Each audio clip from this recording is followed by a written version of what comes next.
Welcome to the Practice You podcast. My name is Elena Brower.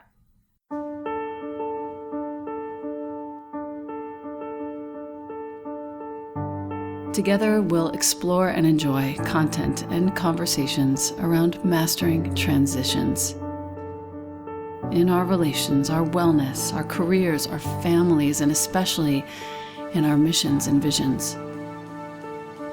You are invited to learn and love and listen with me. Welcome to Practice You.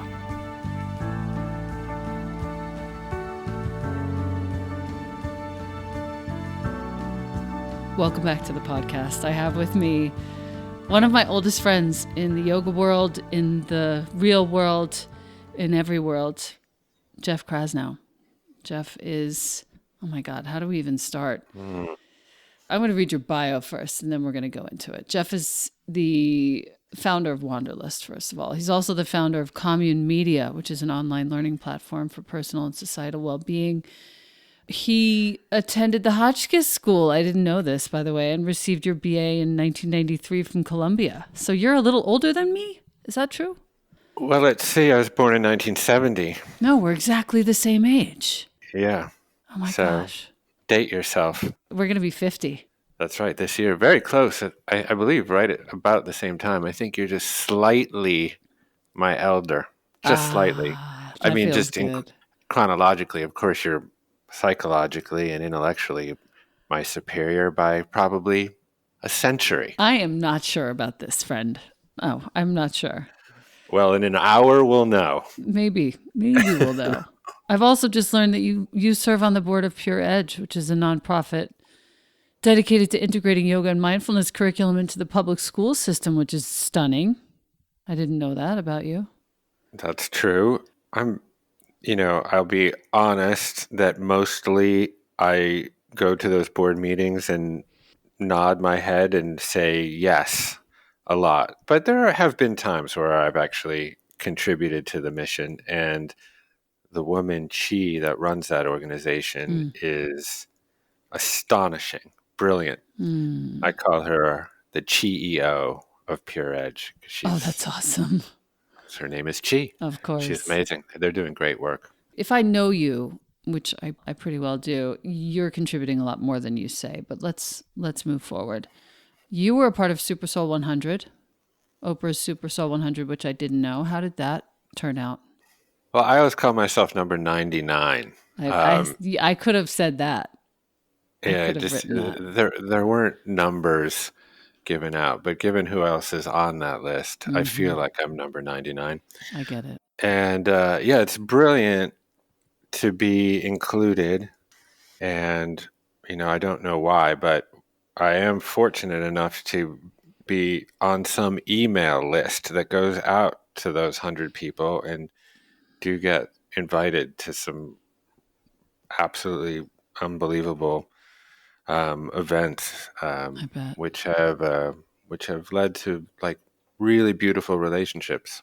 I was Danielle Laporte, who I'm sure you know. There was some photo op, and we were all like balanced on crates, and Oprah was sitting actually right in front of us, kind of in the middle, in the center, of course, where she should be.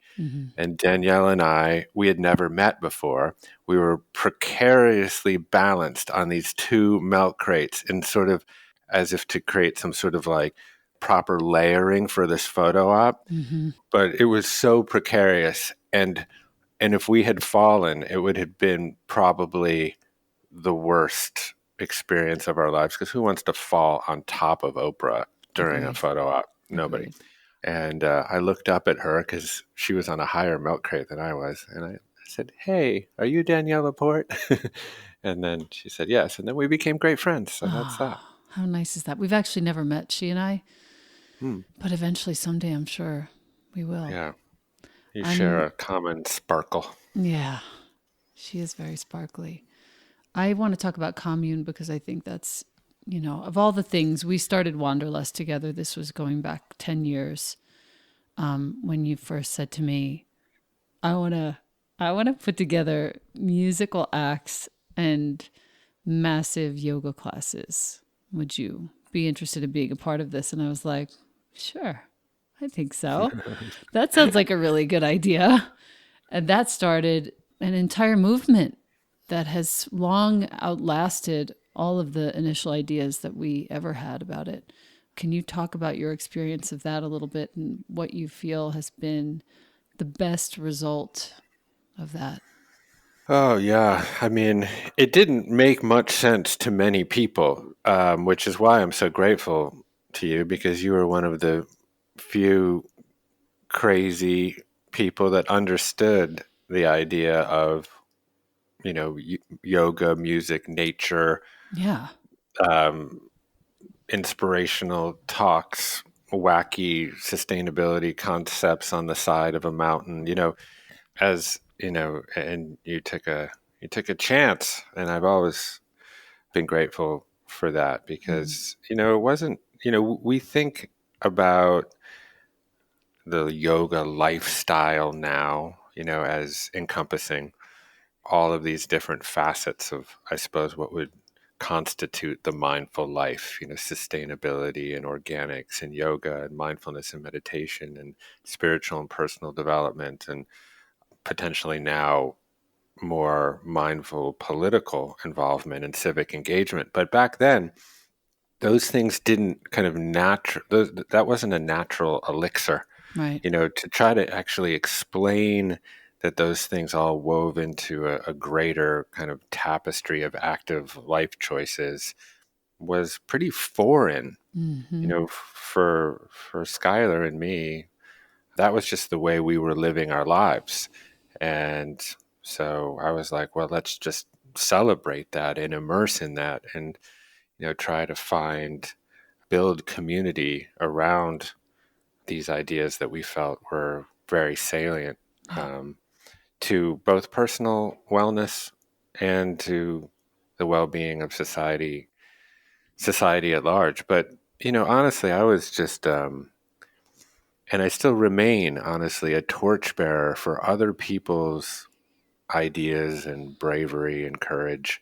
Skylar, with you in 2002, you guys, I believe, both started your lower Manhattan yoga studios right about the same time. Correct. February of 2002 after 9/11. Yeah. And, I don't know your story as intimately as I know Skylar's, since we've been together for 32 years. I can't even deal with that, first of all. Yeah, it's ridiculous. Tell her It's I love her. a lot of rings around that trunk. Yeah. But that you were both inspired and motivated by this idea that creating a gathering place to sweat and connect was essential to healing and to helping people rediscover their spirit, their faith in life, their creativity. And so really, I got just a front row seat to witness that beauty play out in front of me. And, Skylar opened Kula very close to ground zero in my office building, or Right. in the building that I had my office. Right. And so, I just I always had a lot of sort of progressive socio-political beliefs, but it wasn't really alloyed with well-being and yoga and meditation until then. And mostly my experience with that then bent the arc of what I did with my life. Um, what I got to witness was when people engage in deep connection with open hearts, it can change the world. And so in that tiny little humble yoga studio, before there was an Equinox on every other corner or a yoga studio on every other corner, you and Skylar both started these really beautiful, humble little places that ended up meaning so much to so many people and created such legacy over long periods of time. And strangely and kind of wickedly, 9/11, which inspired you guys to start Vera and Kula, which was the last, I guess, kind of global crisis, at least national crisis, gave birth to Kula, and COVID-19 oddly shut it down. So there's a strange book ending in that. Right. But that experience there was incredibly motivating for me and planted the seeds of, what would become Wanderlust, what would become Commune, and honestly, what would become sort of my spiritual personal journey. I feel like watching you were always kind of off to the side, but you were always kind of around during those times at Kula, and watching you sort of distance and take your idea and make Wanderlust happen was one of the things that shaped, I think, the wellness world as it is right now, for better, for worse. I think that the way in which yoga teachers became figureheads for certain aspects of wellness, for better or for worse, happened primarily and a lot because of Wanderlust, not primarily, but a lot because of Wanderlust. And all of the ensuing collaborations between musicians and yoga teachers happened, I feel, because of Wanderlust. There's a lot of thankfulness in this because I've gotten to work with, like, for example, my collaboration with Above and Beyond. It turns out that Pavo was watching one of my Wanderlust speakeasies when he got the idea to do a spoken word with his music. So all that to say, thank you for following your nose, because you ended up creating an entire genre. And what I really want to ask about is, how do you feel it's played out now? We are in June of 2020. COVID sort of, we don't know if it's over or just starting again. We are in the middle of a massive societal wake up around our history since the 1600s, the genocide, the oppression, the subjugation, the slavery, all the atrocities that have gone on that we learned, ? In school, ? But we really didn't, ? Yeah. And what does it mean now is my, like, all of that huge arc. What does this mean now? What do we do now in the wellness space? Yeah. Well, many layers to that. I mean, I would go kind of back to the early part of what you were talking about. And yeah, I mean, my parents were both teachers, and my wife is a teacher. It's actually kind of remarkable that I'm not smarter than I am, but but I always had tremendous amount of respect for teachers, and I loved the idea of creating sort of quite literally a bigger stage for teachers and using some of my strengths, which were coming from the music industry, production, and sort of in I had no trepidation around sort of building stages around on the sides of mountains and with lights and sound and kind of a professionalism that I don't think had existed up until that point within the kind of yoga wellness space. So that was very gratifying to be able to provide a bigger stage for yoga teachers, and just to create that experience where teachers were celebrated, and in the same way, I guess, almost like a rock star was celebrated. Now that has had both positive and negative ramifications with some hindsight. Yeah, I agree with But that. but I do think that the role of the teacher needs to be respected and remunerated. And in some ways, I think that we help to create some bigger platforms for teachers. Yeah, I think always in every kind of assessment or survey that we did for Wanderlust, of what was special about your experience, why did you come to Wanderlust? invariably over a 10-year period, it was always the community, the relationships. I think the thing that I most fondly look back on and even relish and am proud of in this moment is all the beautiful relationships that were fostered and built Yeah. over that 10-11 year period. Mm-hmm. And in some ways it became a bit of sort of like the Hajj or the Kumbh Mela for yoga and the yoga industry, and in the United States, where people would all come and they would. It was almost like, what the most beautiful piece of it was what happened in the spaces, all of the innovative entrepreneurial ideas that were born between classes, all Yeah. the teachers interacting with each other, kind of people who had deep respect for each other but rarely got to see each other. That's right. Um, That's so that true. was magical. Yeah. And then, really all the small stories of the marriages and the babies and, Mm. that came about over those years. Right. And still, I still get a lot of that anecdotal stuff back that really is heartening and warming. Right. And I feel very, very close and proud to that. Mm.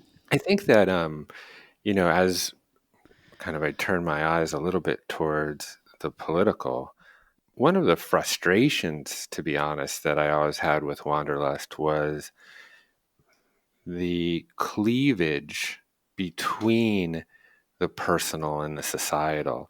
And, from the very earliest days, I had my little mini franchise, I suppose, within Wanderlust, which was called Mindful America. And, I was always trying to drum up Marianne Williamson and Sean Corn and, Carrie Kelly and a lot of people that were really committed to the concept of alloying spirituality and politics, spirituality, and civic engagement, I would say even more.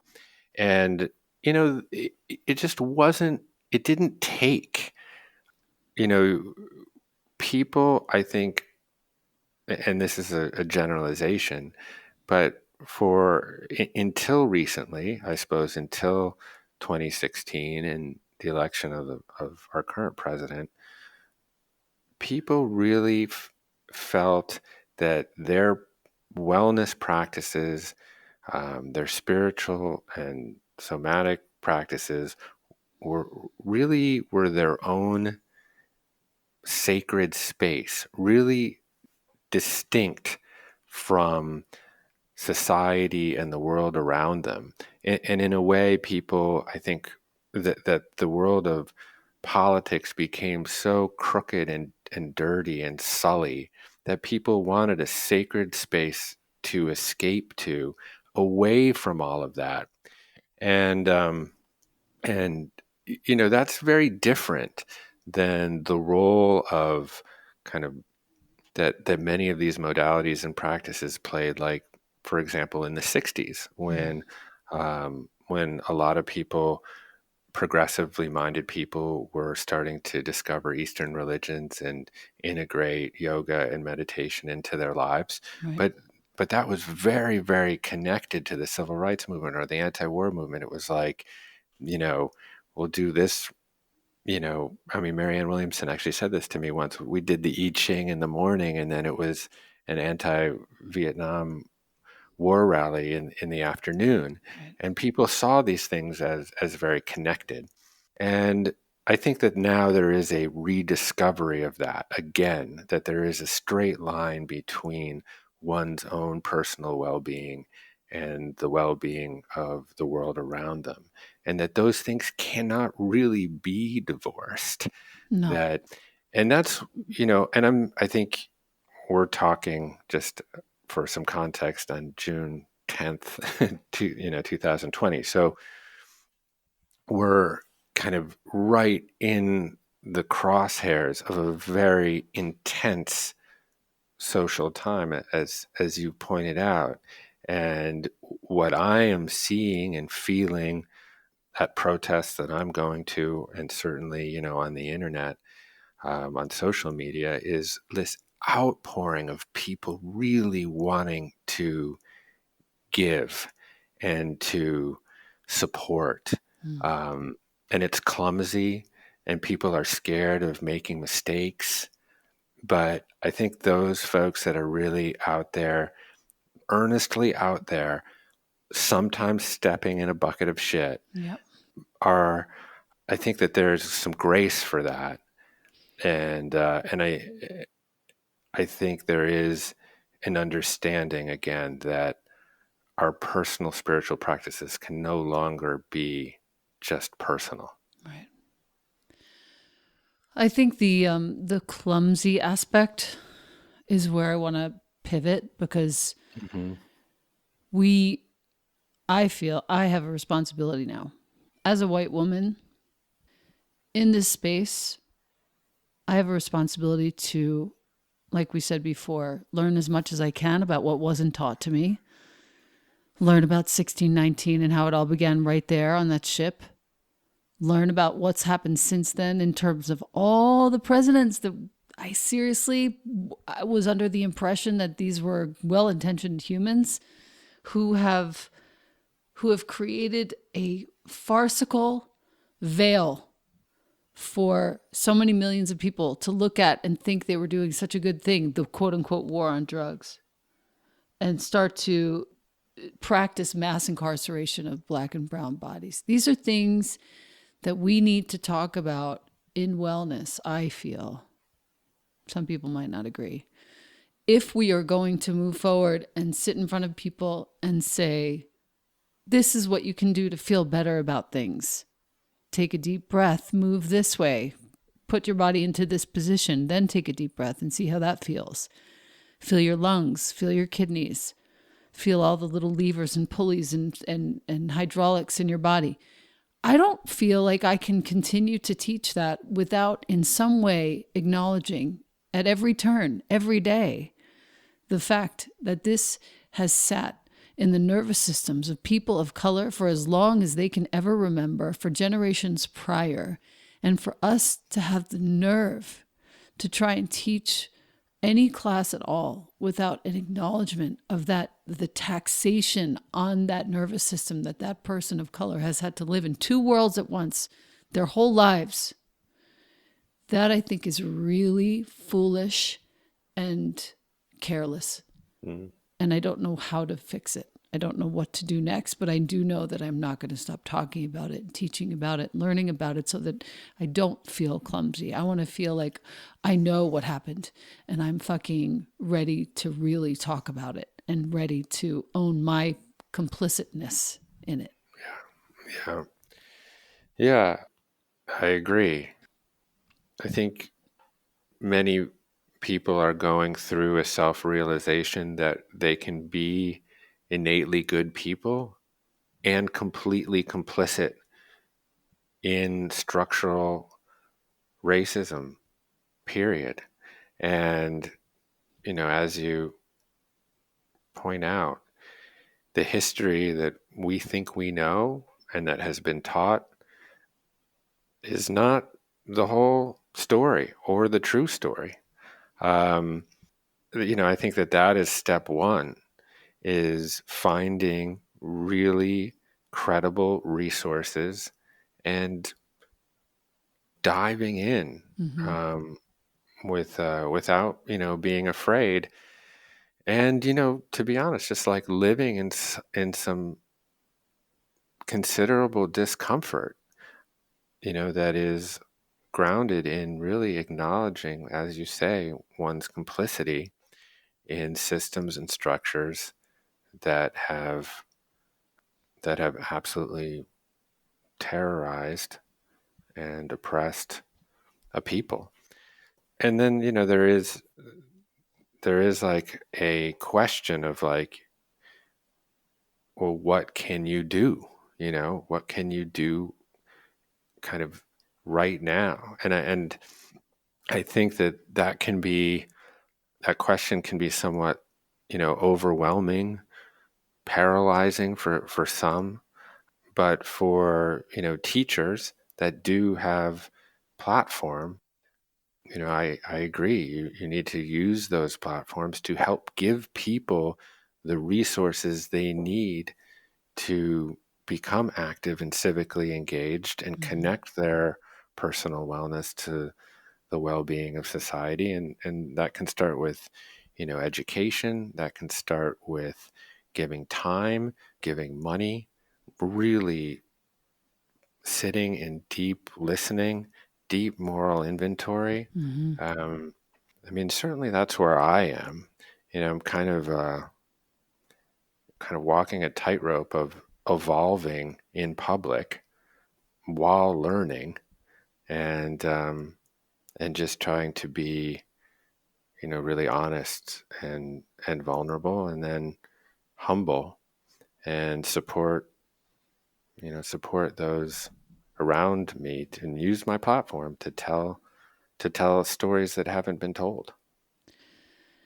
I think that is actually the best use of us if we're considering ourselves vessels or voices or platforms at all, is to let the stories that haven't been told be told. I like that plan. Yeah. I'm actually really nervous. I'm interviewing Kiese Lehman after this. I'm dying. You have to have him on your show. If you haven't read his book, Heavy, it's insane. Okay, I will. One of the best books. I'm not kidding. I'm such a snob. This is one of the best books I've ever read, Heavy. Yeah. It's changed the way that I see writing. Yes, as much as any, I don't know, Danny Shapiro is one of the ones who changed the way I write. My God, Maya Angelou changed the way I write, but this man, wow. When you read this, you're going to weep many times over. Yeah. Well, that's what I'm looking for right now, is just to learn. And like you, I tend to express myself most clearly in writing.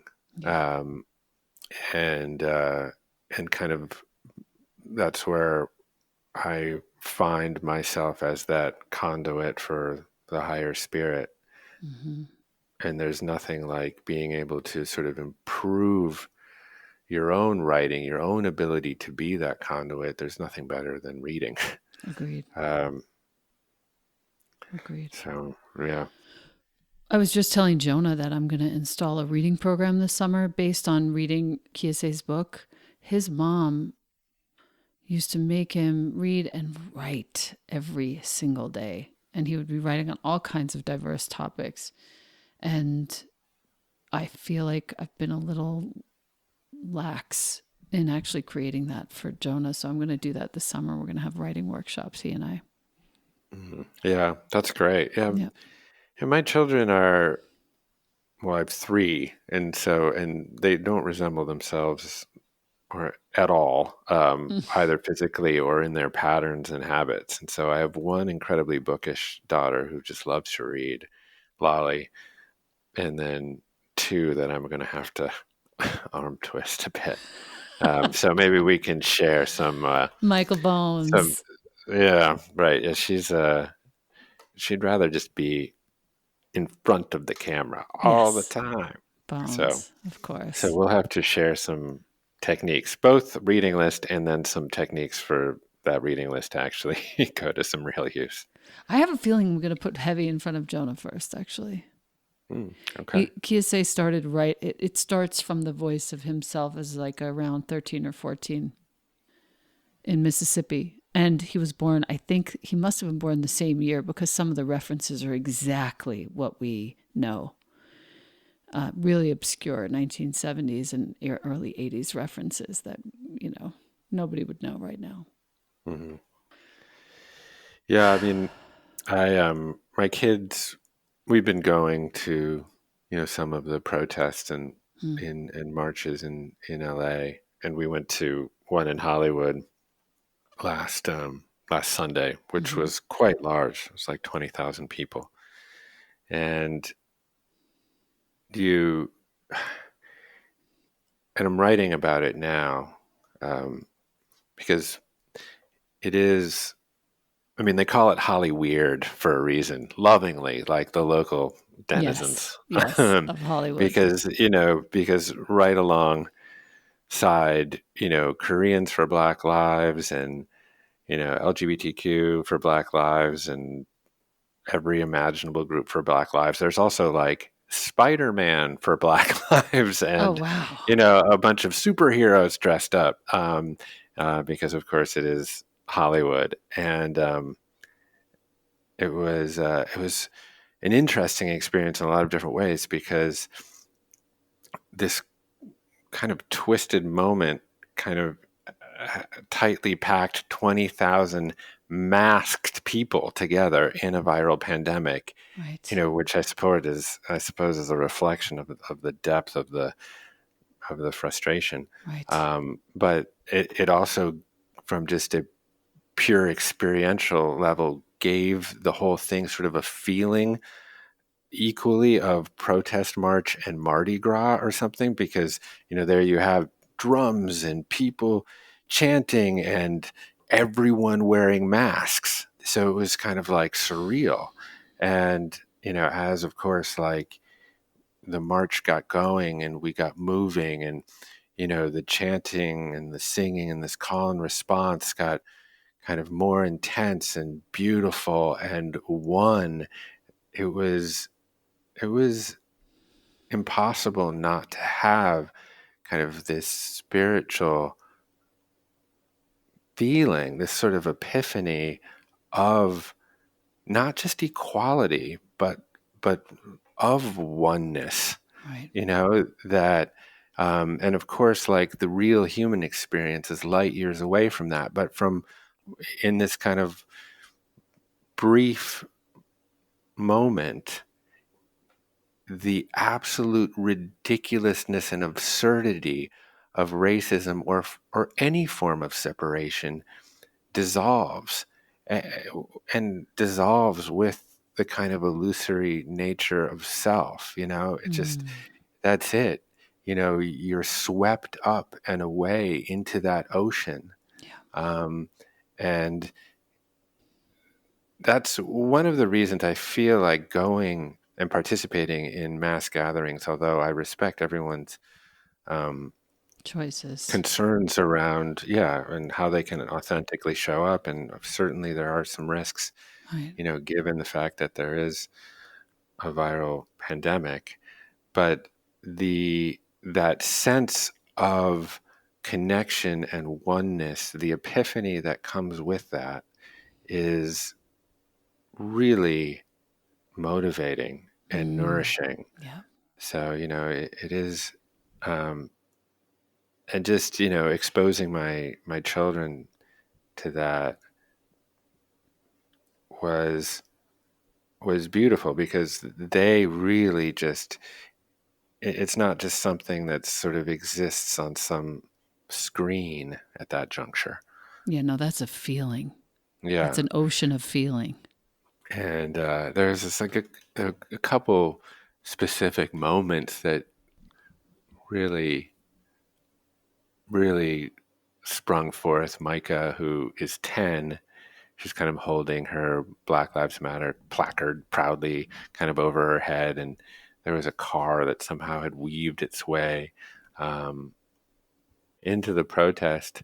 And there was kind of people sitting on the doors of the car as it kind of weaved itself through, like throwing people water and snacks. And I mean, this is kind of like what I loved about this thing. That's like, no one was there making any money. No one was there because they didn't want to be there. Like, there was no commerce, there was no margin. There was Yeah. just Intent. like the intent. Yeah. And like this kind of true, like, there was also no barricades and not one single person in uniform. And it was kind of like, Wow. interesting.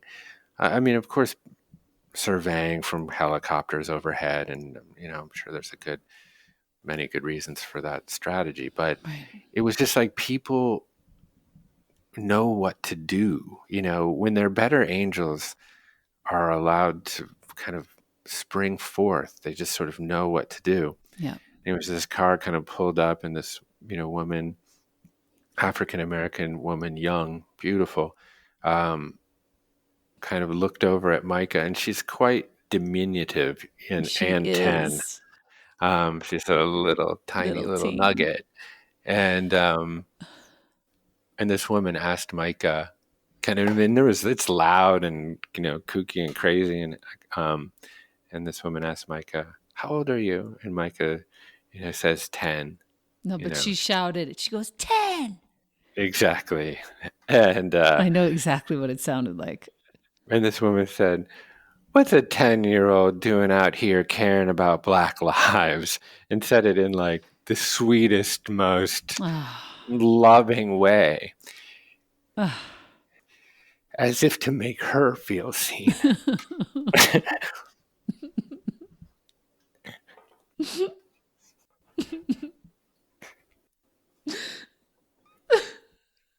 Michael Bones. Oh my God. Yeah, it was very sweet. So, wow. That's the thing that gets me every time, is that every single time I turn around, there's some beautiful person of color trying to help us feel more comfortable. And it's so fucking late. We're so late. We're so late. yeah. That's what makes me cry right now. Yeah, it's I agree. There could, and there is plenty of reason for there to be a tremendous amount of hostility. But what I'm finding personally is that in my clumsy earnestness to address my own complicity, that while African Americans bared no responsibility to help me feel comfortable or hold my hand through that, but many are. Yeah. And that is just the distillation of grace. I can't say anything else after that. Wow. Yeah.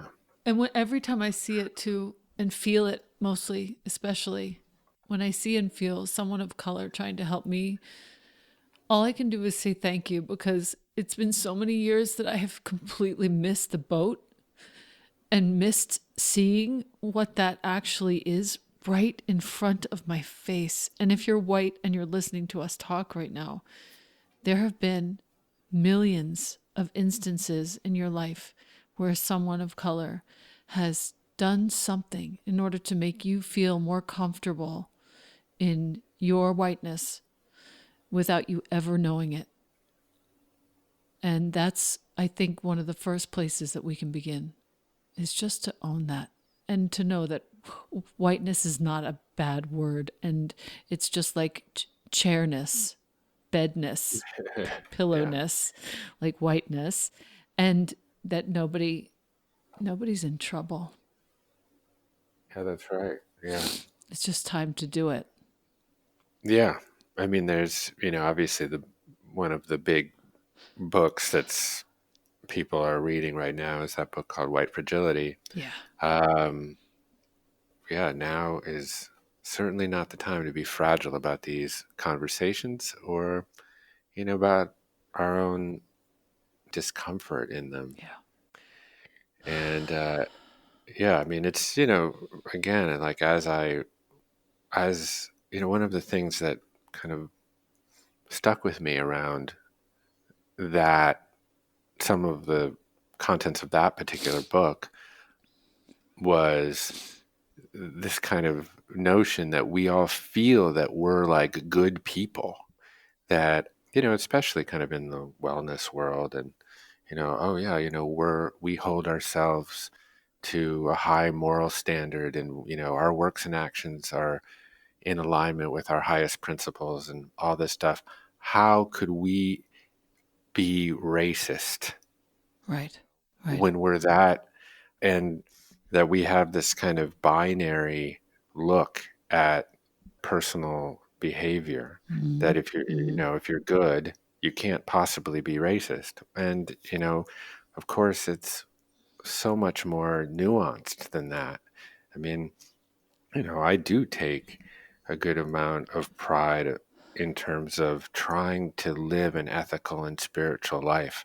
Done a good amount of work on that, and I haven't always done that. I've Right. done some significant personal moral inventories. I've gotten clear on what are these kind of perennial universal truths and values that I hold sacred, and that every day I wake up with kind of resurrected, if you will, with that opportunity to live in alignment with those principles.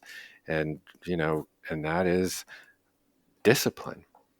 But despite all of those things, all of that work, I personally have, started to take, God, like a look into,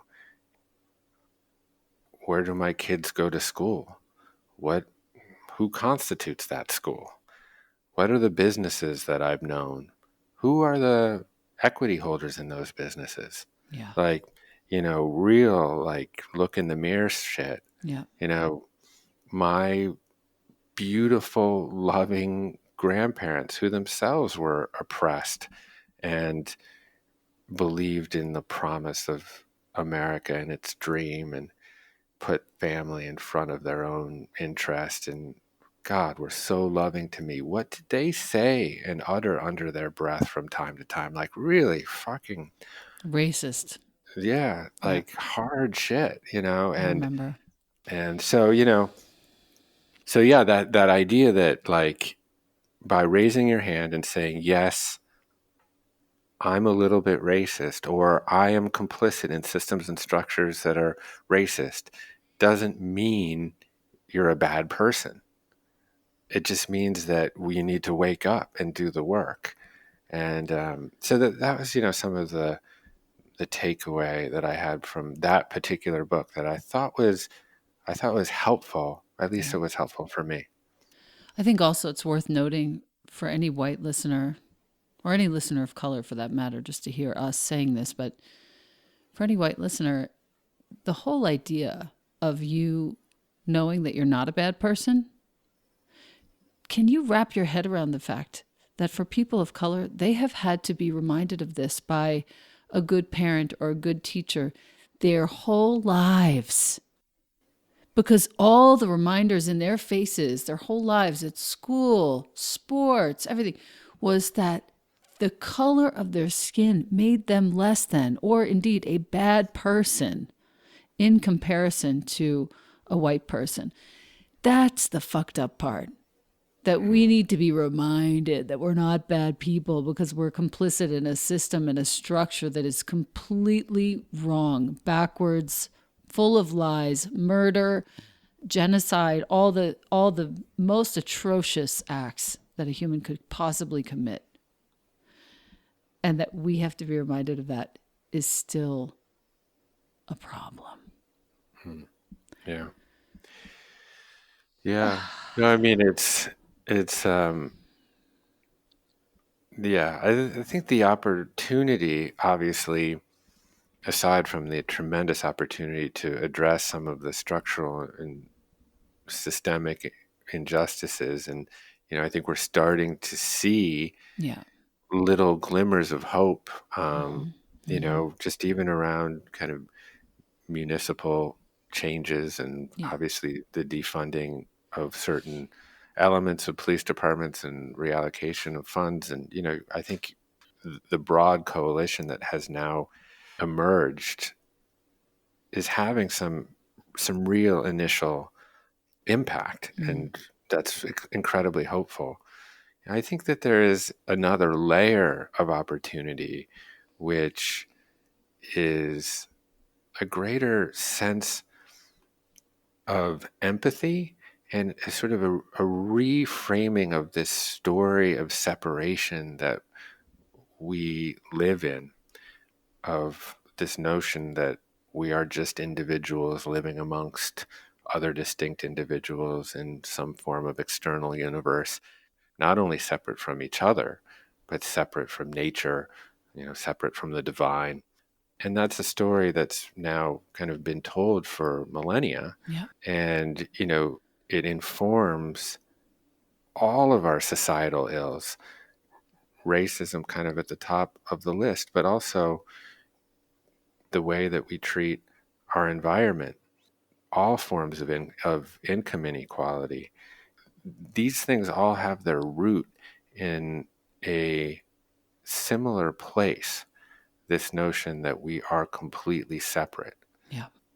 And so, I hope that there can be sort of a new story that emerges there too. And many times, like, that bigger story is based in, the littlest stories. Man, I like, again, when I was walking the kids to the protest the other day, I was kind of like lost in thought, as I have been over the last couple of weeks, sort of not paying much attention to like what's going on inside me, or around me, just kind of experiencing sort of subjectively what it's like to be me. And, I caught the eye of an African American police officer that was kind of, as we were walking there was this one precinct, and, the police had sort of barricaded around the precinct. And my heart kind of just lurched in that moment of what is the experience? What is that like to be African American and a policeman right now? Just kind of like I just reacted as I saw him, and I caught his eye, and he looked at me, and I kind of gave him this kind of very like deliberate salute and kind of moved along. But he understood, Yeah. what my heart was trying to express, which is like respect. Yeah, and just empathy and compassion of what it is like to be someone else. Yeah. And he kind of just kind of gave me this really kind of gentle, beautiful nod. And like, he's like, I get it, Yeah. And so it's like the unweaving of all of that separation that happens kind of in those tiny moments, but that the aggregate of billions of those tiny moments that can rewrite that story. Yes. I think that's where we have to go. We have to go. When I think of, again, kind of get back to that, like, well, what can I do? I'm sitting here listening to this podcast or whatever you happen to be doing, that you can take responsibility for the human condition, that you can be an active participant in it through the smallest of things and through the biggest of things. But it will always be the aggregate of all the small things that then really bend the arc of history. And I think that is an empowering idea, that we, so much of the time, the world shapes the self. And in order to actually understand who we are, we need to look at, like, in what ways does the world shape the self? And what are the forces and the voices that imprint our soul and our identity? And how do we unwind those things so that the self can better shape the world? And I just think that through sometimes the smallest actions and connections, we can start to do that. We can start to shape the world instead of being shaped by it.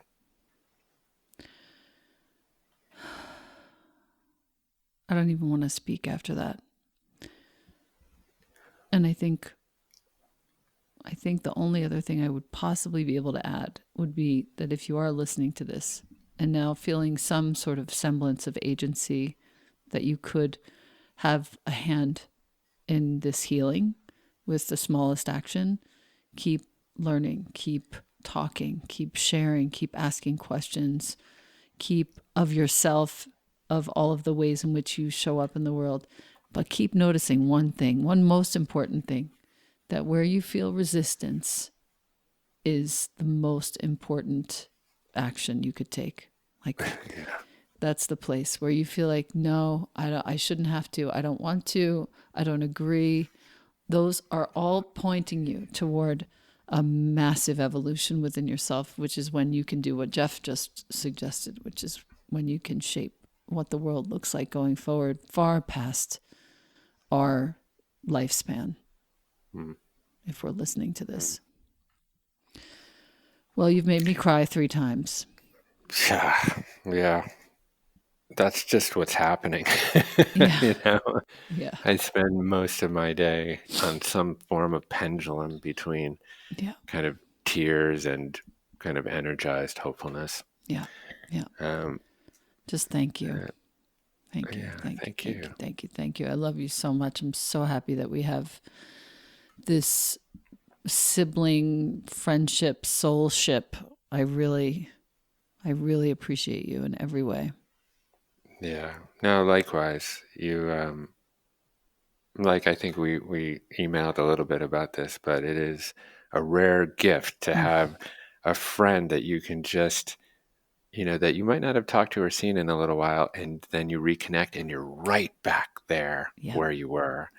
And that's a rare and beautiful opportunity and relationship that we have with each other. So I'm very grateful for that. Thank you for being here. Thank you for the time. And I look forward to our next talk when it will be for your podcast. I can't wait. Yeah, I know. It'll be, I'll have to, I don't know how we'll top this one, but I'll try. We're always going to top ourselves. That's the beauty. We'll certainly challenge ourselves. That's for sure. Yes. Love you. All dude. right. Thank you. Love you too. Thank you.